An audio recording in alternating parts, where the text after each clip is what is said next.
Dans cette vidéo, nous allons voir la partie qui concerne la cotation et le paiement des examens.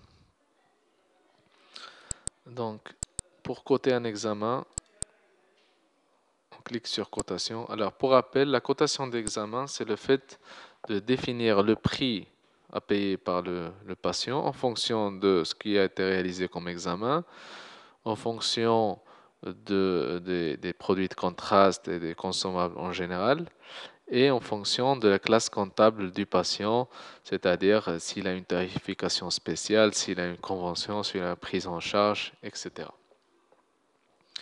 Donc, pour cet exemple, donc, nous avons automatiquement l'élément angioscanner abdominal, donc c'est le type d'examen qui a été réalisé avec le prix par défaut.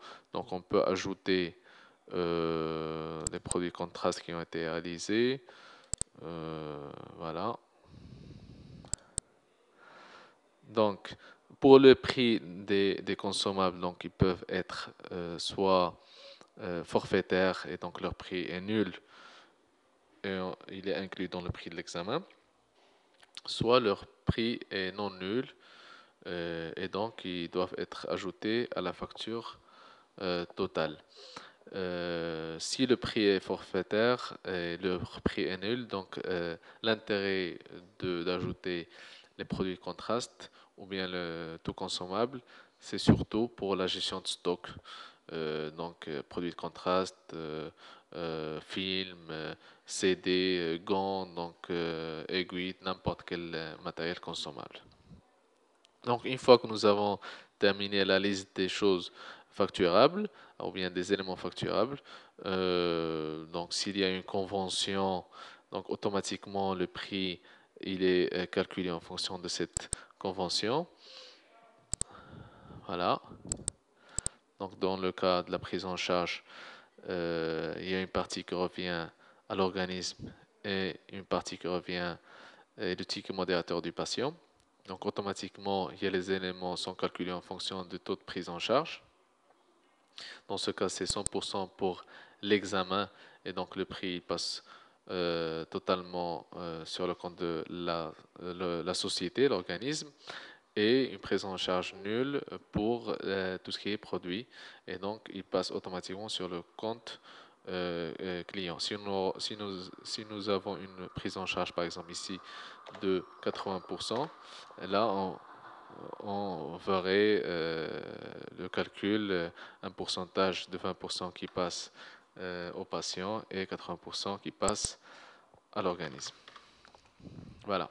Donc, une fois que nous avons coté, donc bien sûr, la cotation, c'est une opération qui peut être faite au début, avant l'examen, ou à la fin de l'examen, ou après récupération des résultats. Ça, c'est une gestion interne du service. Donc, c'est au centre de décider quand est-ce qu'il peut faire la cotation et la facturation. En général, donc 90% des centres le font avant l'examen. Voilà, donc on voit apparaître un petit C ici qui nous indique que l'examen a été coté.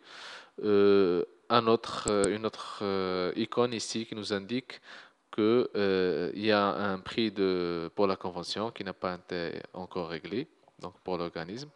Une fois pour le paiement, donc supposons que le patient il a avancé 50 dirhams au début. Voilà. Dans ce cas, l'icône change. Donc pour nous dire que le patient a fait une avance mais n'a pas encore terminé le paiement. Et puis il a fait en espèces. Et puis un autre jour, il vient, par exemple, pour terminer ce qui reste en chèque. Et là, donc, on peut introduire les informations concernant le chèque, etc. Voilà. Donc, bien sûr, le logiciel il garde la traçabilité du paiement, donc qui a effectué le paiement et les dates. Donc ici, détail de paiement qu'on peut trouver aussi dans la caisse. Donc il y a donc le patient a payé 50 dirhams en espèces qui a été encaissé par cet utilisateur. Bon, ici c'est administrateur parce que c'est la même personne. Mais on peut avoir ici mademoiselle A, mademoiselle B, qui est la caissière qui ont fait la caisse, qui ont encaissé le montant. Et puis un autre jour, ou bien l'après-midi par exemple, il a payé 52 dirhams en chèque. Et puis ainsi, il a terminé ses paiements. Voilà. Donc, pour la caisse, pour la gestion de la caisse en détail, on va la voir dans une autre vidéo.